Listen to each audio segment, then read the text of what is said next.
Buddha Angon, menurut Ugo Wangsit Siliwangi, suatu saat nanti, apabila tengah malam terdengar suara pembawa panji.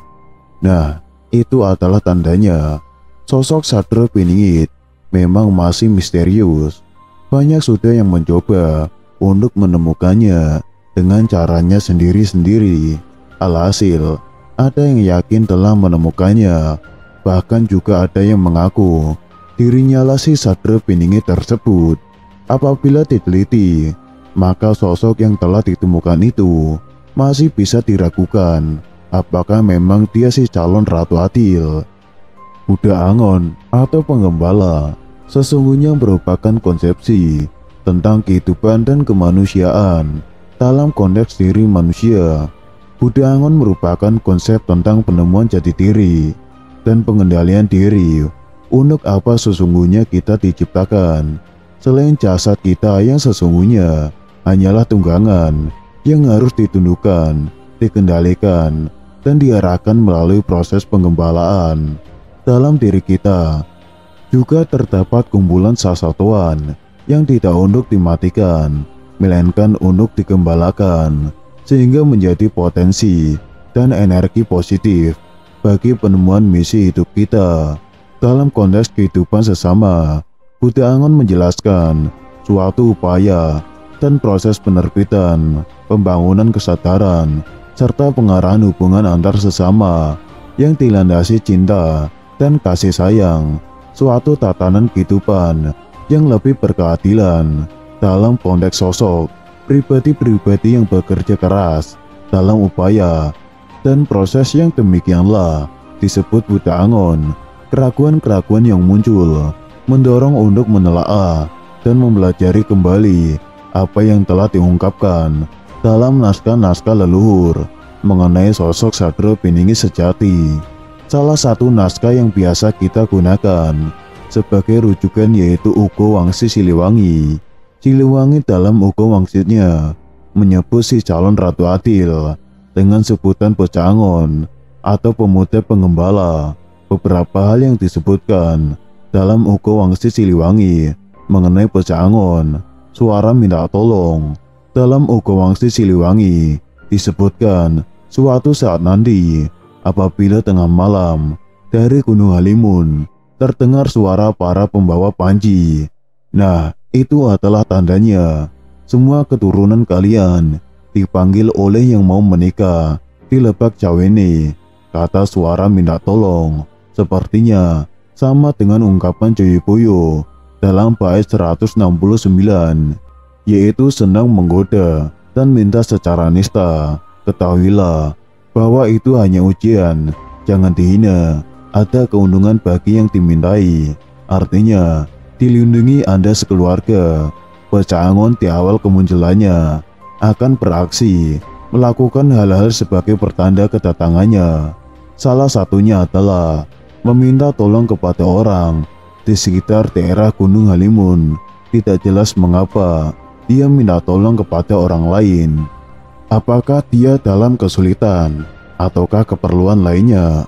Yang pasti, bila telah terjadi hal demikian berarti itu pertanda akan kemunculannya. Sementara dikaitkan dengan ramalan Joyoboyo. Pada bait 169 disebutkan bila Bocah Angon tersebut suka minta secara nista sebagai ujian. Kalimat tersebut mengindikasikan bahwa minta tolong itu hanya sebatas ujian bagi yang dimintai pertolongan. Ujian apakah itu? Belum diketahui. Ujian apa yang suka dilakukan Bocah Angon pada orang-orang? Sebaiknya kita tunggu saja kejadiannya. Mencari sambil melawan, melawan sambil tertawa.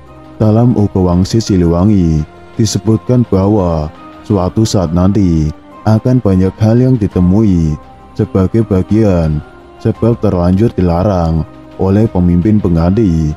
Ada yang berani menelusuri terus-menerus, tidak mengindahkan larangan, mencari sambil melawan, melawan sambil tertawa. Ialah anak gembala. Kata terlanjur dilarang ini, apa maksudnya? Apakah dilarang dalam mengungkap fakta-fakta atau dilarang meluruskan secara? Sepertinya masih butuh penafsiran lagi. Yang pasti Pecangon sepertinya tidak peduli dengan larangan pemimpin. Bahkan bukan hanya tidak peduli dengan larangan tersebut, tetapi lebih dari itu, Pecangon melawan larangan si pemimpin itu. Sambil tertawa, tidak bisa dibayangkan bagaimana perasaan si pemimpin bila dilawan sambil tertawa. Bisa-bisa Pecangon dalam situasi bahaya karena kerjanya selalu melawan sang pemimpin pengganti.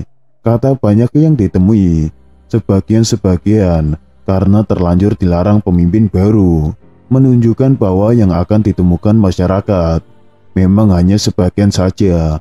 Oleh karena sebagian saja, maka yang ditemukan tersebut belumlah lengkap dan tentunya belum sempurna hasilnya.